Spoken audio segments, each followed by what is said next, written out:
Welcome back friends. आज हम start करने जा रहे हैं चैप्टर फर्स्ट सेट्स। इस चैप्टर के basic concepts, chapter second relation and functions और चैप्टर नंबर 16 प्रोबेबिलिटी दोनों में यूज होते हैं, इसलिए हमें इस चैप्टर को थोड़ा ध्यान से समझने की जरूरत है। वैसे चैप्टर बहुत ही आसान है। Sets, what is a set? पहले देखिए सेट की डेफिनेशन क्या होती है। जैसे कि इस वर्ड को आप डेली लाइफ में भी सुनते हैं। सेट का मतलब यानी कि कलेक्शन ऑफ ऑब्जेक्ट्स, यानी कि कुछ ऑब्जेक्ट्स को हमने कलेक्ट किया और उसको क्या नाम दे दिया, एक सेट। डिफाइन कैसे करेंगे हम set? A well defined collection of objects, a well defined collection of objects.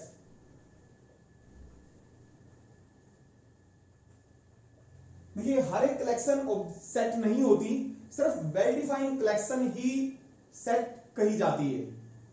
Well defined का मतलब क्या होता है? Well defined collection of objects, collection of object should not vary from person to person.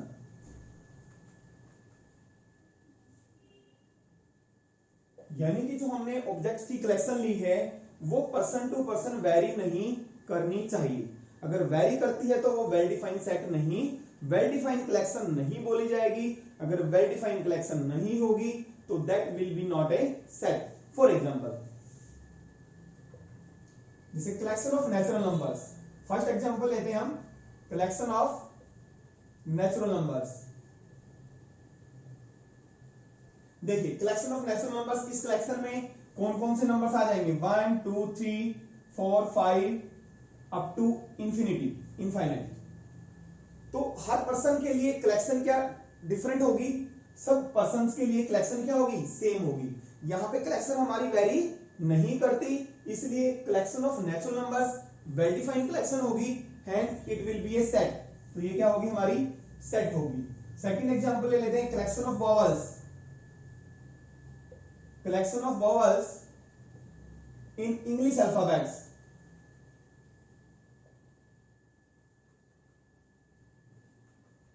अब देखिए कलेक्शन ऑफ वॉवल्स, वॉवल्स की हम collection करेंगे तो इस कलेक्शन में हमारे जो ऑब्जेक्ट्स आएंगे क्या क्या आएंगे? ए ई आई ओ यू। अगर दूसरा पर्सन कलेक्ट करेगा, एक पर्सन ने कलेक्ट किया ए E I O you, her person के लिए कलेक्शन क्या होगी? क्या वेरी करेगी? नहीं, कलेक्शन क्या होगी? हमारी सेम होगी, hence it will be A well defined collection, hence this collection will be a set. अब थर्ड लेते हैं, कलेक्शन ऑफ, अभी ये दोनों हमारे किसके एग्जांपल्स हैं? सेट के। क्यों? क्योंकि these are the well defined collection, यानी कि collection does not vary from person to person, hence these are the sets. Collection of difficult chapters in maths, class लिख देता हूं 11th के अंदर जो मैथ्स में डिफिकल्ट चैप्टर्स हैं। अब ये जो कलेक्शन होगी क्या वेल डिफाइंड कलेक्शन होगी? नो, क्योंकि फॉर सम पर्सन, मान लो एक पर्सन के लिए कलेक्शन में डिफिकल्ट चैप्टर्स की कलेक्शन की, उसने हमारे जो मैथ्स में 11th में जो चैप्टर्स हैं 16 चैप्टर्स हैं, उसने चैप्टर्स कलेक्ट कर लिए। मान लो फर्स्ट पर्सन ने सिलेक्ट किया 1 3 5 7 9। फर्स्ट पर्सन के लिए मान लो ये जो कलेक्शन है, इन चैप्टर्स की कलेक्शन डिफिकल्ट चैप्टर्स हैं ये। और सेकंड पर्सन के लिए may be 2 4 6 8 10, may be this chapters may be difficult chapters, यानी कि कलेक्शन क्या हो रही है? हमारी वेरी हो रही है। तो ये हमारी वेल डिफाइंड कलेक्शन नहीं होगी, hence this will be not a set, not a set. ये हमारा सेट होगा, ये कलेक्शन क्या होगी? सेट। सेट क्यों? क्योंकि these are the well defined collection. हम और एग्जांपल ले लेते हैं, collection of good teachers in a school. एक स्कूल के अंदर गुड टीचर्स की कलेक्शन। अब गुड टीचर्स की हमने कलेक्शन की फॉर वन पर्सन, एक पर्सन के लिए maybe some teachers may be good और for the other person those teachers may be bad, यानी कि कलेक्शन हमारी यहां पे क्या हो रही है? वेरी कर रही है, क्योंकि कोई टीचर्स किसी पर्सन के लिए अच्छा हो सकता है और दूसरे पर्सन के लिए क्या हो सकता है, बैड हो सकता है। तो यहाँ पे कलेक्शन हमारी क्या हो रही है, वेरी कर रही है। तो collection of good teachers is not a well defined collection, hence it is not a set. अब देखिए ये जो डिफिकल्ट चैप्टर है गुड टीचर्स है, यहाँ रेपुटेड पर्सन आ जाए या होनेस्ट पर्सन आ जाए या यंग मैन आ जाए, रिच पर्सन आ जाए, जैसे for example collection of rich persons in a society, या कलेक्शन ऑफ होनेस्ट पर्संस, या collection of young man in India, these are the vague terms. Vague का मतलब है these are not clear terms, clear नहीं है हम किसको difficult chapter माने और किसको इजी चैप्टर माने। इसी तरह गुड टीचर्स की किसको हम गुड टीचर्स लें और किसको हम बैड टीचर्स लें। जहां पे भी ये टर्म्स आ जाती हैं, difficult chapters, good teachers, talented writers, talented persons, famous writers या famous actors, blind persons, collection of blind persons, these are the vague terms, hence these are not the well defined collection, इसलिए हमारे set नहीं है। Next पे आते हैं सम elements या objects या मेंबर्स क्या होते हैं, ये समझ में आ गया। सेट्स के लिए वेल डिफाइंड क्या होती है, एलिमेंट्स, ऑब्जेक्ट्स या मेंबर्स। अब हमने जो ऑब्जेक्ट्स कलेक्शन के अंदर जो ऑब्जेक्ट्स होते हैं, these are called the elements या मेंबर्स ऑफ द सेट, या these are the synonymous. Objects, elements और मेंबर्स क्या होते हैं, हमारे सिनोनिमस होते हैं। नोटेशंस, जो हमारे सेट्स होते हैं उनको जनरली हम कैपिटल लेटर से डिनोट करते हैं। Sets are generally denoted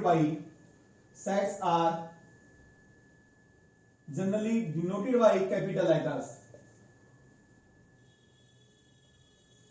capital letter से डिनोट करते हैं, for example A, B, C, X, Y, Z etcetera.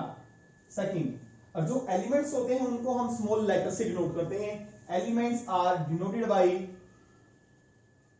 Small letters, for example A, B, C, ऐसे। नेक्स्ट देखिए some particular symbols used for sets. हमारे कुछ particular symbols हैं जो कि हम सेट्स के लिए यूज करते हैं। And set of natural numbers, आपने लोअर क्लास में पढ़ा है नेचुरल नंबर्स की जो कलेक्शन होती है 1 2 3 4, ये कलेक्शन है हमारी नेचुरल नंबर्स की। इन सभी नेचुरल नंबर्स को हमने कलेक्ट किया, इनफाइनाइट होते हैं ये, और इसको नाम दे दिया हमने एन। इस कलेक्शन को क्या नाम देंगे हम, N. N represent for, N stand for set of या collection of natural numbers. Z set of integers. Integers आपको पता ही है, इंटीजर्स कौन से होते हैं, 0 1 2 3 4, ये हो गए हमारे होल नंबर्स। यहां से लेकर ये नेचुरल नंबर्स होते हैं। अगर 0 मिला दूं तो होल नंबर्स बन गए। इधर हमारे नेगेटिव्स -2 -3, या क्या हो गए सारे हमारे नंबर्स होल नंबर्स और उनके negatives, these are called the integers. Set of rational numbers, अब रैशनल नंबर्स कौन से होते हैं, any number which can be written p by q की फॉर्म में लिख सकते हैं, उसको q से, सेट ऑफ रैशनल नंबर्स को q से डिनोट करते हैं, सेट ऑफ इंटीजर्स को z से।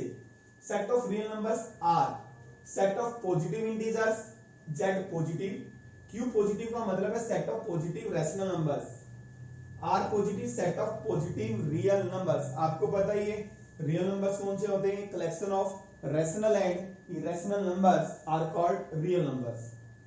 अब नेक्स्ट आते हैं हम, there are two methods of representing a set. Set को रिप्रेजेंट करने के दो मेथड्स हैं।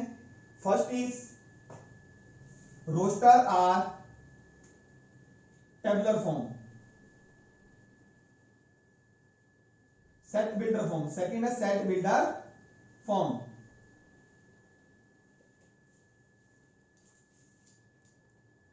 जैसे कि मैंने अभी बताया आपको, सेट्स को रिप्रेजेंट करने के दो मेथड्स होते हैं, रोस्टर मेथड या roster form, second is set builder form. First हम देखते हैं रोस्टर फॉर्म। रोस्टर फॉर्म में हम सेट को कैसे लिखते हैं, सपोज हमारे पास है set of natural numbers, set of natural numbers less than 6 6 से कम जो नेचुरल नंबर्स हैं उसकी कलेक्शन या सेट को हम कैसे रिप्रेजेंट करेंगे। पहले 6 से इसके अंदर जितने भी ऑब्जेक्ट्स आते हैं, एलिमेंट्स आते हैं 6 से लेस, उनकी सबकी हम लिस्ट बना लेते हैं। 6 से कम 1 2 3 4 5 सेपरेटेड है, कोमा लगा दें, यानी कि कोमा से हमने क्या करना है, इनको सेपरेट करना है। इसके बाद क्या करना है, करली ब्रैकेट यूज करनी है आपने, ब्रेसिस बोलते हैं इनको, या करली ब्रैकेट। और इसको फिर हम नाम दे देते, सपोज मैंने आपको बोला था जैसे भगवान ने इंसान को बनाया और उसको कुछ नाम दे दिया, अनिल, सुशील, सुनील, तो इसी तरह हमने इसको क्या नाम दे दिया, ए। और जब ऐसे बताया था मैंने अभी, सेट्स को हम किससे रिप्रेजेंट करते हैं, कैपिटल लेटर से। तो A is the set of natural numbers less than 6, तो इसको ऐसे स्पीक करेंगे। ए हमारा किसका सेट है, नेचुरल नंबर्स का, किससे कम है, 6 से कम, फर्स्ट। सेकंड हम लेते हैं collection of vowels in English alphabets.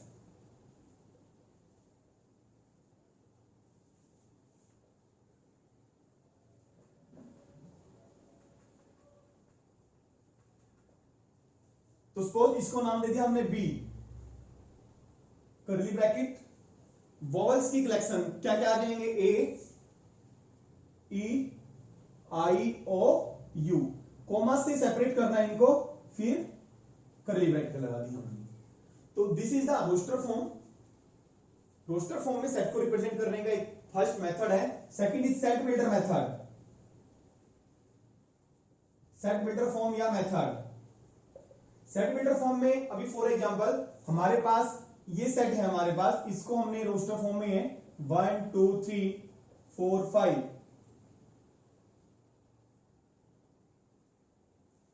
हमने इसको, this is the collection of natural number less than 6, और इसी को रोस्टर फॉर्म में लिखना है। कैसे लिखेंगे, सबसे पहले हम x इन जितने भी एलिमेंट्स हैं, ध्यान से देखिए इसको सेट बिल्डर फॉर्म को, वो आसान था, ये हल्का सा मुश्किल है। जितने भी हमारे नंबर्स हैं उनको हम किसी एक सिंबल से रिप्रेजेंट कर लेंगे, एक्स वाई वटएवर, आपकी मर्जी है, एक्स से रिप्रेजेंट कर लेता हूं।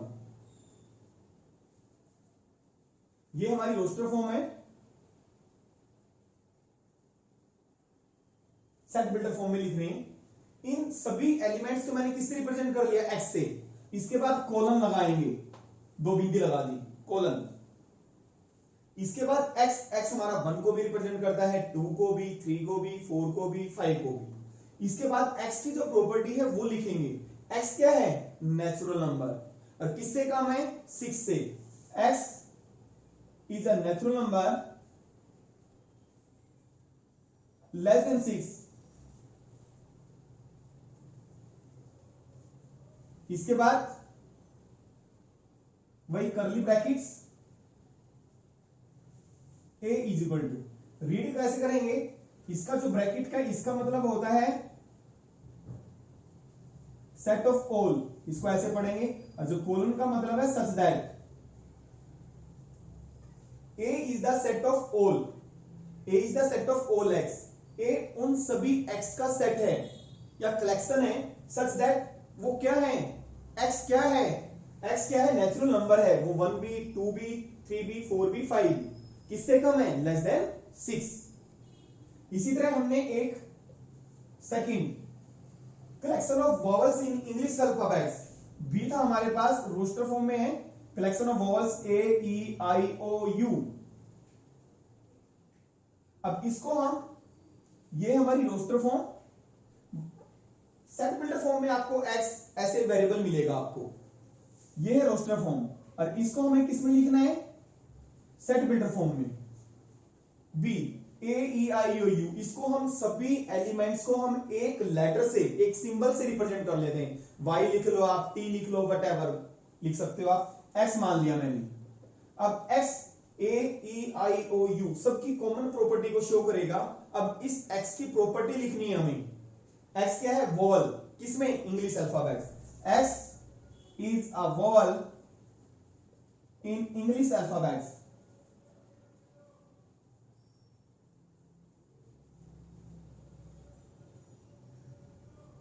तो इसको कैसे रीड करेंगे, बी हमारा, B is the set of all, इसका मतलब है सेट ऑफ ऑल एक्स, उन सभी एक्स का सेट है।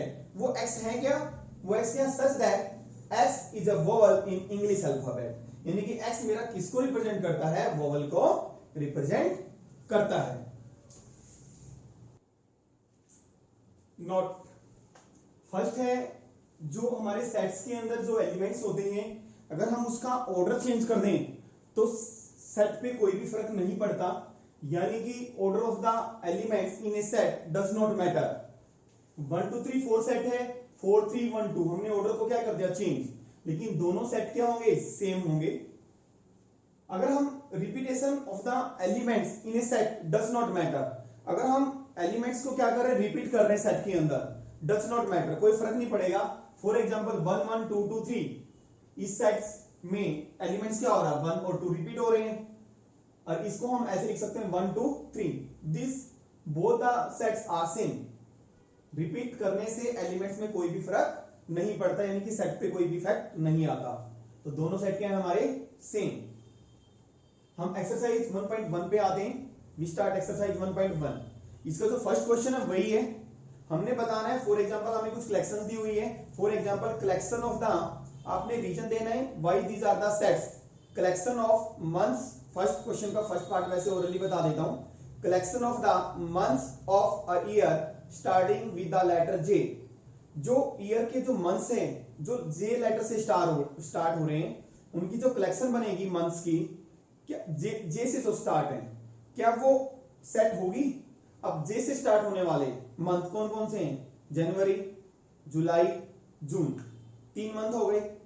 क्या कलेक्शन वेरी करेगी, for her each person collection will be same, her person के लिए कलेक्शन क्या होगी, सेम होगी, वेरी नहीं करेगी, तो इसलिए क्या हमारा ये, this is the well defined collection, hence it is a set. आप लिखोगे it is a set, reason दोगे since it is a well defined collection. उसी तरह से the collection of best 10 best cricketers of India.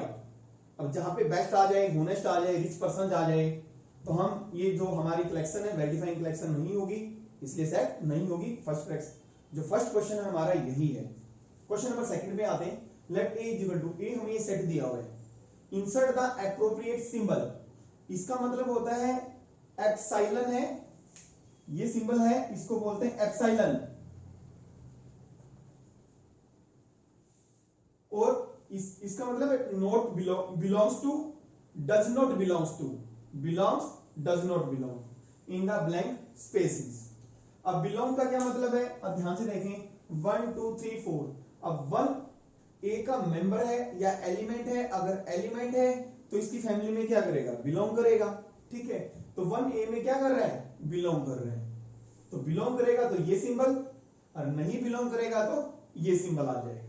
अब 5 blank space ए, 5 अगर इसका member है तो बिलोंग्स, ये वाला सिंबल, क्योंकि क्या है, इसमें बिलोंग करता है, क्योंकि इसका एलिमेंट है, मेंबर है। 8 है इसमें, 8 इसका मेंबर नहीं है, एलिमेंट नहीं है, तो डज नॉट बिलोंग, इससे संबंध नहीं रखता। 0 ए में है, नहीं है, डजंट बिलोंग्स टू। 4 ए में बिलोंग करता है, यस, इसका मतलब है बिलोंग्स टू, इसका मतलब है does not belongs to. Question number 3 पे आते हैं, write the following sets in the roster form. जहां पे भी देखो x आया हुआ है, जहां पे x आ जाता है it means this is the set builder form. हमें किस में लिखना है, रोस्टर फॉर्म में लिखना है। इसको रब कर देता हूं, देखिए रोस्टर फॉर्म में लिखेंगे हम इसको। फर्स्ट का सॉल्यूशन लिखना है हमें, x is an integer, a is the set of all x is an integer, x integer है। रोस्टर फॉर्म में कैसे लिखेंगे हम, a is the set, a is equal to -3 -2 -1 0 1 2 3, ये आ गया हमारा रोस्टर फॉर्म। सेकंड, इसका आंसर्स है, क्वेश्चन फर्स्ट के आंसर्स हैं, sorry third, x is a natural number less than 6, तो b में नेचुरल नंबर्स लेस देन 6 है तो क्या आ जाएगा, मैं इनके आंसर्स यहां पे तो लिखे जाएंगे, b less than 6 1 2 3 4 5। Third part, x is a 2-digit number such that sum of each digit is 8। 2 digit number है और जो डिजिट्स का सम है 8 है, तो क्या क्या आ जाएंगे 1 7। जैसे एग्जांपल फॉर एग्जांपल हम क्या लिखेंगे 17 71 26 62 35 53 44 में भी आ जाएगा। 8 है सम, 44 और कुछ बनेगा? आई थिंक और कुछ नहीं बनेगा। Fourth part D, x is a prime number which is divisor of 60। 60 के जो डिवाइजर है, x क्या है हमारा? Prime number. वो आपने प्राइम नंबर्स कौन कौन से 60 की प्राइम फैक्टराइजेशन करें तो प्राइम नंबर्स कौन कौन से आ रहे हैं? 2 3 5। तो इसमें हमारे कौन कौन से आए? हमारे 2 3 5। These are the prime numbers which are divisor of 60. Set of all letters in our trigonometry. अब ट्रिग्नोमेट्री में set of all letters, set किसका बनाना है? लेटर्स का, जो ट्रिग्नोमेट्री में आए हैं। अब ट्रिग्नोमेट्री में हमारे कौन कौन से लेटर आए हैं? T, R, I, G, O, N. अब रिपीट नहीं करना, कोई फर्क तो पड़ेगा नहीं, तो इसको लिखने की जरूरत नहीं है। एम, ई, टी आ चुका है, आर आ चुका है, Y. This is the collection of the letters in the trigonometry. The set of all letters in the word better. Better में जो वर्ड होंगे हमारे, वर्ड बेटर में set of all letters, B क्या आ जाएगा हमारा? B, E, T, R. तो बेटर वर्ड के अंदर जो लेटर्स होंगे उसकी जो कलेक्शन आएगी वो ये होगी। तो चलिए क्वेश्चन नंबर 4 की तरफ चलते हैं। Write the following sets in the set builder form. Obviously देखने से पता लग जाएगा, सारे एलिमेंट्स की लिस्ट बनी हुई है, सेपरेटेड बाय कोमास हैं। तो रोस्टर फॉर्म है, इसको सेट बिल्डर फॉर्म में लिखना है। फर्स्ट को लिखना है हमने 3 6 9 12। तो सेट बिल्डर फॉर्म में कैसे लिखेंगे? ए का नाम दे दिया हमने, जैसे कि मैंने आपको बताया है हर एलिमेंट्स को हम किससे रिप्रेजेंट कर लेंगे? एक्स से।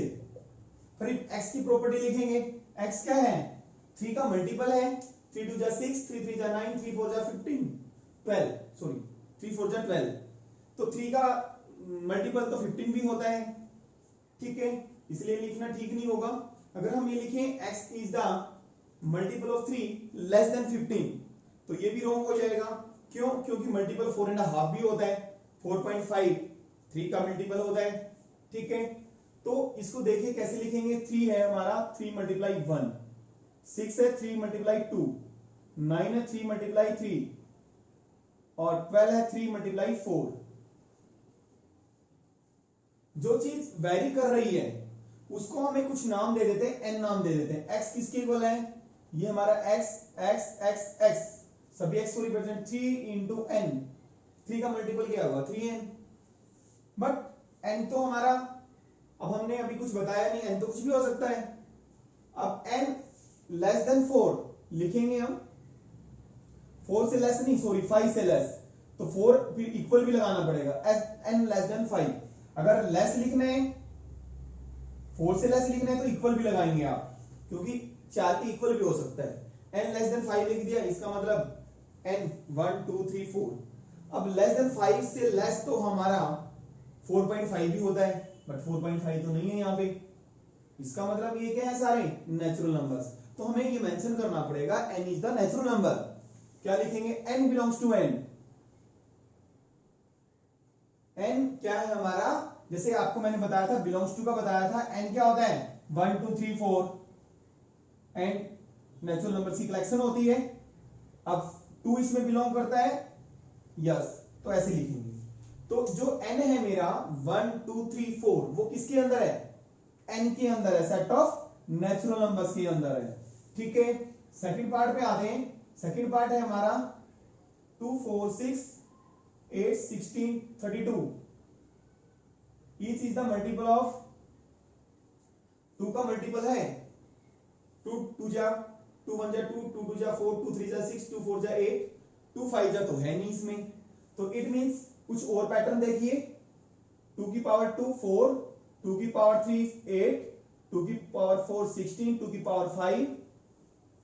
देखें बेस फिक्स है, पावर वेरी हो रही है, सिर्फ पावर वेरी हो रही है, तो जो वेरी कर रही है उसको कुछ भी मान लो आप, n मान लो, t मान लो, कुछ भी मान लो, तो हम लिखेंगे a या b is the set of all x, और x किसकी इक्वल है, 2 raise to the power 1 2 3 4 5 n।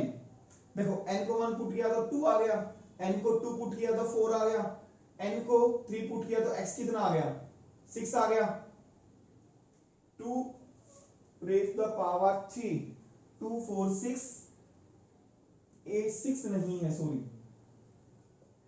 n को 3 पुट किया तो 8 आ गया, 4 पुट किया तो 16 आ गया, और 5 किया तो 32 आ गया। बट n क्या होना चाहिए, 1 से लेकर 5 तक, n less than equal to 5 या लेस देन 6 भी लिख सकते हो आप। अब लेस देन 5 से तो 4.5 भी होता है, बट हमारा n क्या होना चाहिए, 1 2 3 4 5, तो ये क्या है, नेचुरल नंबर, तो मेंशन करना पड़ेगा n is the natural number. इतना वर्ड में लिखेंगे तो इससे बेटर है हमारा n क्या है, सेट ऑफ नेचुरल नंबर्स में बिलोंग करता है, n नेचुरल नंबर है। थर्ड, सिमिलरली हमारा है सेट 5 25, यहां भी एक पैटर्न देखिए, 5 की पावर 2, 5 की पावर 3, 5 की पावर 4, तो x क्या है, 5 की पावर n, और n क्या है, पावर 4 है, लेस देन 5 या लेस देन इक्वल टू 4 लिख सकते हैं, और वो क्या है, पावर नेचुरल नंबर है, ठीक है। सिमिलरली फोर्थ है हमारा 2 4 6, 2 1 जा 2, 2 2 जा 2, 2 2 जा 4, सॉरी 2 3 जा 6, यानी कि 2 के मल्टीपल्स हैं, तो हम इसको कैसे लिख सकते हैं, x 2 का मल्टीपल कोई भी नंबर 2n लिखा जाता है, और n हमारा 2 3 जा 6, 2 4 जा 8, इसी तरह बढ़ रहे हैं, तो ये क्या हो रहा है मेरी 1 2 3, तो n belongs to natural number. Natural number से यहां लिखने की जरूरत नहीं है, क्योंकि n हमारा 1 होगा तो 2 आ गया, 2 हो जाएगा तो 4 आ गया, 3 हो गया तो 6 आ गया, इस तरह से। और फिफ्थ का जो पार्ट है हमारा, फिफ्थ पार्ट है 1 4 9, अब देखिए e 1 की पावर 1, 2 की पावर 1 की पावर 1, 2 की पावर 4, 3 की पावर 9, 4 5 6, 10 की पावर 10। इसमें देखिए पावर सेम है 2, सिर्फ चेंज क्या हो रहा है, बेस, और कहां से लेकर कहां से तक, 1 से लेकर 10 तक एक बेस चेंज हो रहा है, तो x किसके इक्वल है, जो चेंज हो रही है उसको मान लो n की स्क्वायर, यानी कि स्क्वायर है किसका है, अब 3.5 का स्क्वायर तो है नहीं, नेचुरल नंबर का स्क्वायर है, n इज कहां से, n 10 तक, n less than equal to 10, but आपने मेंशन तो कर दिया, तो इसमें तो 9.5 भी आ गया, 9.5 का स्क्वायर तो नहीं है, तो मेंशन करना पड़ेगा n मेरा क्या है, नेचुरल नंबर है। इस तरह से हमारा ये समझ में आ गया आपको, इस तरह आपने सेट बिल्डर फॉर्म में लिखना है। देखिए क्वेश्चन नंबर 5 पे आते हैं, सेम है जो हमने क्वेश्चन नंबर 3 किया था, सेट बिल्डर फॉर्म में हमें सेट दिया हुआ था, हमें रोस्टर फॉर्म में लिखना था, लिस्ट ऑल द एलिमेंट्स, मैं इसके कुछ पार्ट्स ले रहा हूं, 2-3 पार्ट्स मैंने छोड़ दिए हैं। A is the set of all x, A is the set of all x such that x is an odd natural numbers, हमने इसको लिस्ट करने यानी कि रोस्टर फॉर्म में लिखना है, तो कैसे लिखेंगे, natural numbers, odd natural numbers कौन से होते हैं, 1 3 5 7 9 इनफाइनाइट, ये हो गई हमारी collection. x is N integers -1/2 और x मेरा -1/2 से ग्रेटर हो और 9/2 से लेस, और होना क्या चाहिए, इंटीजर, तो इंटीजर इसका मतलब -1/2 का मतलब है -0.5 और इसका मतलब 4.5। अब देखें यहां पे 0 -1 -0.5 और यहां पे 4.5, यहां पे 5 मान लिया, 1 2 3 4.5 यहां पे आया, तो इसके बीच में कौन कौन से हुए, 0, इससे ग्रेटर क्या हुआ 0 1 2 3 और इससे लेस क्या 4, 0 1 2 3 4। x is an integer, x is less than equal to 4। अब देखिए x की वैल्यू मैक्सिमम क्या पुट कर सकते हैं 2, 2 की square 4, 4 is less than equal to 4। अब स्क्वायर है, नेगेटिव भी पुट कर सकते हैं, तो इसलिए इसमें हमारी सी में क्या है हमारे पास -2 -1, क्योंकि प्लस है तो माइनस भी पुट कर सकते हैं। -2 का square 4, 4 is less than equal to 4 true है, तो 0 1 and 2। x is a constant in English alphabets which precedes k, जो k से हमारा पहले आता है। x is a consonant है, गलत लिख दिया यार मैंने, sorry. x is a consonant in English alphabet which precedes k, जो k से पहले आता है वो consonant। कौन कौन से consonants होते हैं? देखिए A B C D E F G H I J K, के से पहले कॉन्सोनेंट्स। B ए तो वोवल होता है, C which precedes B, C D E vowel होता है, F G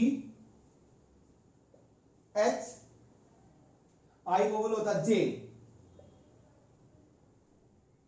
ये कॉन्सोनेंट्स हैं जो कि के को क्या करते हैं, प्रीसीड्स करते हैं। बी भी हमारा कॉन्सोनेंट्स होता है, सी डी एफ।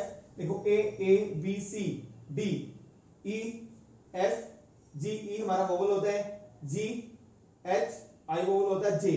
फिर इसके बाद क्या आ जाता है, के। ठीक है।